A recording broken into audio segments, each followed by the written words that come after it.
Viewers, India's largest news network, News. Maharashtra में CM Uddhav Thackeray ने की प्रेस कॉन्फ्रेंस। पहली काबीना मीटिंग के बाद सीएम का प्रेस कॉन्फ्रेंस से खिताब। कहा, यह सरकार आम लोगों के लिए करेगी काम, आवाम का आशीर्वाद बना रहना चाहिए। सीएम उद्धव ठाकरे ने रायगढ़ के शिवाजी किले को संवारने का किया ऐलान। प्रेस कॉन्फ्रेंस से खिताब के दौरान कहा कि किले के लिए 20 करोड़ का फंड किया जाएगा जारी।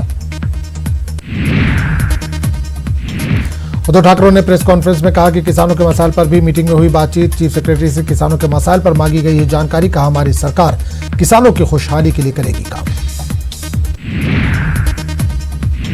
उद्धव ठाकरे की प्रेस कॉन्फ्रेंस में सेकुलर लफ्ज पर किया गया सवाल पर भड़क गए सीएम उद्धव ठाकरे। कहा, सेकुलर का क्या मतलब है? कानून में जो कुछ है वो है। महाराष्ट्र के नए सीएम उद्धव ठाकरे आज संभालेंगे सीएम की कुर्सी। 1 बजे संभालेंगे नई कुर्सी। महाराष्ट्र में नई सरकार की आमद पर मिला जुला रद्द-ए-अमल। तेलंगाना में आरटीसी मुलाजमीन का मामला। आज से मुलाजमीन अपनी ड्यूटी पर लौटेंगे। तेलंगाना के सीएम ने कहा कि आज से मुलाजमीन को अपनी ड्यूटी पर वापस लौटना चाहिए। 100 करोड़ रुपए फंड मुलाजमीन की तनख्वाह उनकी खुशहाली के लिए किया गया रिलीज। मगरबी बंगाल की वज़ीर आला ममता बनर्जी ने बीजेपी पर साधा निशाना। कहा, बंगाल और महाराष्ट्र में लोगों ने बीजेपी के खिलाफ दिए वोट। लोकसभा इंतखाबात में बीजेपी को मिली थी भारी जीत, मगर 5 से 6 महीनों के अंदर ही बीजेपी एक के बाद एक करके सब रियासतों से हो रही है बेदखल। झारखंड में पहले मरहले के असेंबली इंतखाबात के लिए कल थम गई तशहीरी मुहिम। कल 13 सीटों पर होगी वोटिंग। तमाम तर तैयारियां मुकम्मल। सिक्योरिटी के भी सख्त इंतजाम। जिले में गुंडागर्दी के खुलेआम वारदात। सीसीटीवी में तस्वीरें हुई कैद। 2 अफराद ने एक शख्स पर चलाई गोली। दिल्ली के मंडावली में पेश आया वाकया।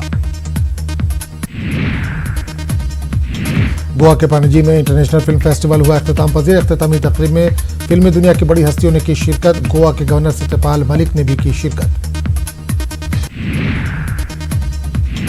जम्मू कश्मीर के साबिक गवर्नर और गोवा के मौजूदा गवर्नर सत्यपाल मलिक का बयान। कहा, कश्मीर से गोवा आए हुए मुझे 3 हफ्ते हो गए, मगर अभी मुझे है कश्मीर का हैंगओवर। कश्मीर में दफा 370 की मनसूखी के बाद से वहां सिक्योरिटी फोर्सेस की जानिब से एक भी गोली नहीं चली है और न ही कोई जानी नुकसान हुआ है। जम्मू कश्मीर से दफा 370 की मनसूखी पर कांग्रेस सदस्य सोनिया गांधी का बड़ा बयान। कहा, 370 की मनसूखी से जमहूरियत को उलट दिया गया। सोनिया गांधी ने कहा कि दफा 370 को मनसूख करने के बाद दावा किया गया था कि जम्मू कश्मीर और लद्दाख तरक्की की राह पर आएगा, मगर जमीनी सूरत-ए-हाल काफी अलग है। श्रीलंका के साथ गोटाबाया राजपक्षे हिंदुस्तान के 3 रोजा दौरे पर। कल राजपक्षे पहुंचे थे हिंदुस्तान। आज पीएम मोदी से करेंगे मुलाकात। दोनों मुल्कों के रिश्तों को मजीद बेहतर बनाने पर होगी बातचीत। कई अहम मुद्दों पर भी होगी दस्तखत।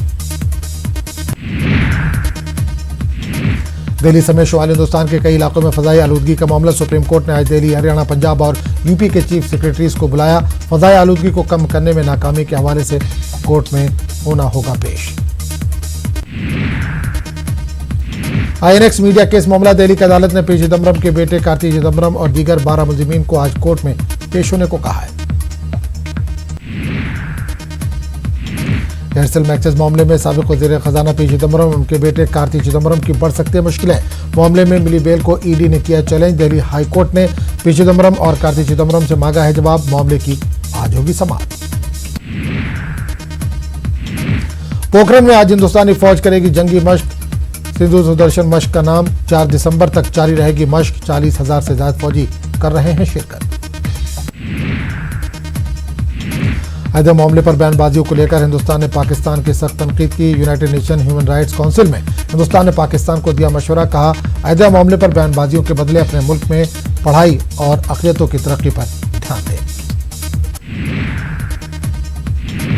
पाकिस्तान में इमरान सरकार के खिलाफ तलबा। आज पाकिस्तान के कई शहरों में मौजूदा सरकार के खिलाफ तलबा उतरेंगे सड़कों पर। फीस में इजाफा, हरासानी के स्कैंडल और कॉलेज कैंपस से तलबा की गिरफ्तारी के खिलाफ तलबा का होगा ये एहतजाज।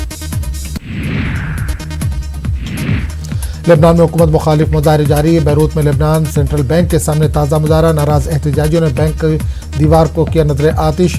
बैंक के गवर्नर के खिलाफ की नारेबाजी। मकबूजा फ़लस्तीनी इलाके में इसराइली बस्ती गैर कानूनी। अक़वाम मुत्तहिदा के सेक्रेटरी जनरल का बड़ा बयान। कहा, मकबूजा फ़लस्तीनी इलाके में तामीराती सरगर्मियों का कोई कानूनी जवाज़ नहीं। बैनुल-अक़वामी कानून की खुली खिलाफ वर्जी फ़लस्तीन तनाज़े को हल करना अहम चैलेंजों में से एक है। इराक में हुकूमत मुखालिफ मुजाहरों में शिद्दत। नासिरिया में सिक्योरिटी फोर्सेस की फायरिंग में कम से कम 25 अफराद हलाक, 100 से ज्यादा जख्मी। मुजाहिरीन ने नजफ में ईरान के कौंसल खाने को किया नजर आतिश। ईरान ने अमेरिका के 8 मुबैना जासूसों को किया गिरफ्तार। सिक्योरिटी एजेंसियों ने अमेरिकी इंटेलिजेंस एजेंसी CIA से ताल्लुक रखने के इल्जाम में इन्हें किया गिरफ्तार। वज़ीर-ए-आज़म नरेंद्र मोदी ने फ़लस्तीन की हिमायत जारी रखने का हिंदुस्तान के पुराने मौक़िफ़ का किया अदा। इसराइल और फ़लस्तीन के दरमियान जल्द मुज़ाकरात की बहाली की जताई उम्मीद। ऑस्ट्रेलिया में इंतहाई गर्म और खुश्क मौसम ने लोगों की जिंदगी को बना दिया मुश्किल। महकमा मौसमियात की जानिब से इस सूरत हाल के जारी रहने की पेशनगोई से परेशानियों में मजीद इजाफा। गर्म और खुश्क मौसम की वजह से ऑस्ट्रेलिया के बड़े हिस्से में जंगलात में आग के वाक़यात भी हुए हैं। मवेशी बुरी तरह से मुतासिर, मुतादिद इलाकों में पानी की भी सख्त किल्लत।